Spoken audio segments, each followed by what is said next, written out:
This is Daily Armenia, CivilNet's daily news digest. Here's what you need to know today.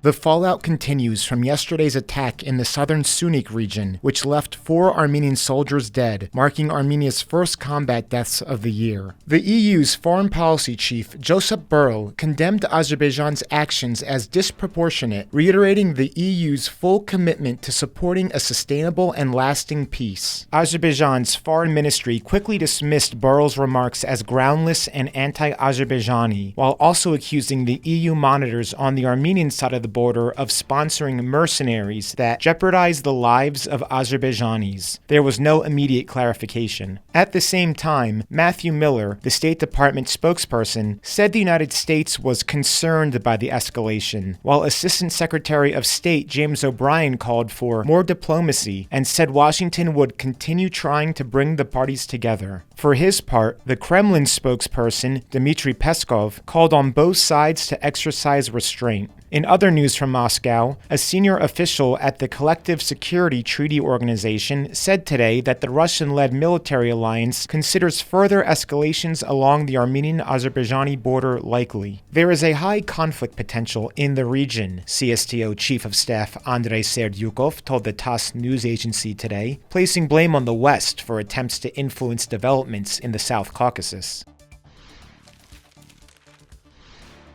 During a meeting of the EU-Armenia Partnership Council yesterday in Brussels, Josep Borrell also announced $5.9 million in humanitarian aid for the more than 100,000 people forcibly displaced from Nagorno-Karabakh last year. This brings the total amount of aid committed by the EU to almost $19 million.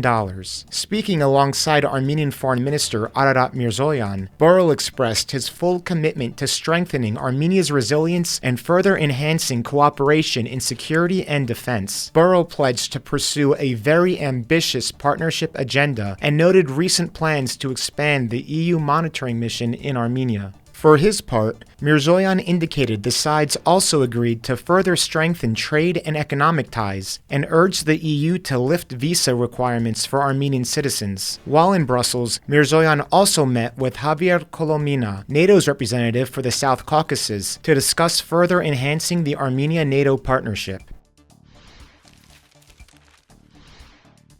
And in domestic news, Armenia's economy minister has resigned. Vahan Kerobyan, who had served as minister since 2020, confirmed his resignation in a post on Facebook today, thanking Prime Minister Nikol Pashinyan for the opportunity to serve my country. Kerobyan's replacement was not immediately clear. His resignation comes less than 2 weeks after Armenia's intelligence and investigative authorities detained 4 officials at the economy ministry on corruption charges, all of whom have since been released on house arrest to await trial. They include former Deputy Minister Ani Ispiryan. Last week, Kerobyan dismissed the allegations made against his subordinates, insisting that people who did not steal are being punished.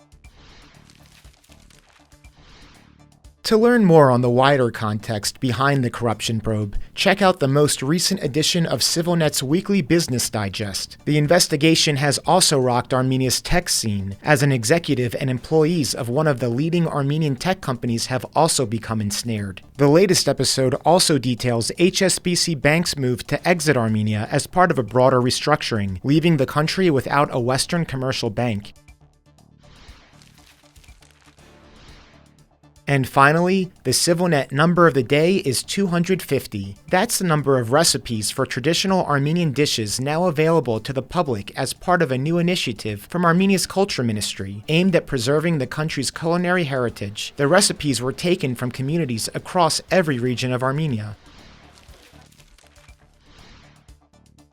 And as always, please follow CivilNet for the latest news and independent reporting from our contributors on the ground here in Armenia.